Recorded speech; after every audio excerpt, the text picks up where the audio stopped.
Friends, welcome to my channel Hemalatha 8224. ఈరోజు మీకు పల్లీలతో తయారు చేసే కారపొడిని చూపించబోతున్నానండి.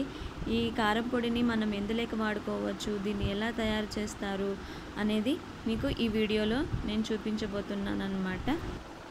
ముందుగా స్టవ్ ఆన్ చేసుకొని మనం పెనం పెట్టుకోవాలి.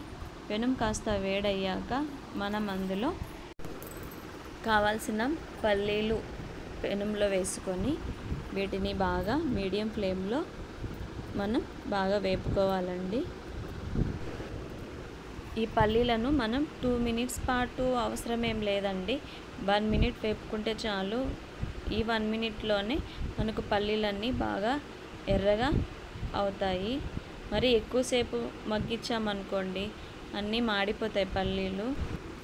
కావున మనం మధ్యలో చూసుకుంటూ ఈ పల్లీలన్నింటినీ బాగా వేపుకోవాలి. చూడండి, పల్లీలన్నీ బాగా వేగాయి కదండి. కాబట్టి నేను ఇప్పుడు స్టవ్ ఆఫ్ చేసుకుంటున్నాను. ఈ పల్లీలన్నింటినీ వేరొక బౌల్లోకి తీసుకొని కాసేపు చల్లార్చుకుంటానన్నమాట. ఈ విధంగా చల్లారి పెట్టుకున్న పల్లీలను మనం మిక్సీ జార్లోకి వేసుకోవాలండి.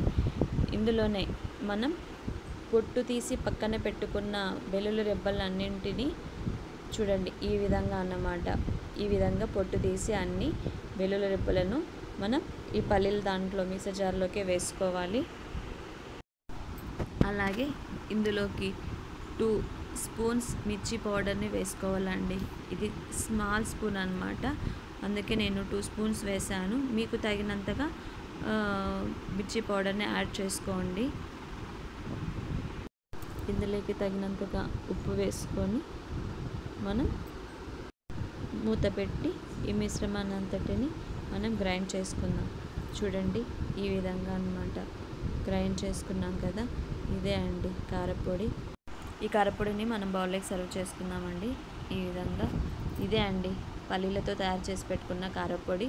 ఈ కారపొడి రైస్లోకి చాలా బాగుంటుంది, మరియు వేరే తాలింపులకు కూడా చాలా బాగుంటుంది. ఈ కారపొడిని పిల్లలు తినడానికి చాలా బాగా ఇష్టపడతారు. మనం రైస్లోకి ఈ కారపొడి అండ్ నెయ్యి ఈ 3 అన్నీ కలుపుకొని తింటే ఫ్రెండ్స్ చాలా బాగుంటుంది. అందుకనే పిల్లలు ఈ కారపొడిని చాలా బాగా ఇష్టపడతారు. ఇదే అండి కారపొడి. ఈ రోజుకి ఇదే బ్లాగ్ ఫ్రెండ్స్. మీకు ఈ బ్లాగ్ నచ్చినట్లయితే ప్లీజ్ సబ్స్క్రైబ్ చేయండి. Thank you.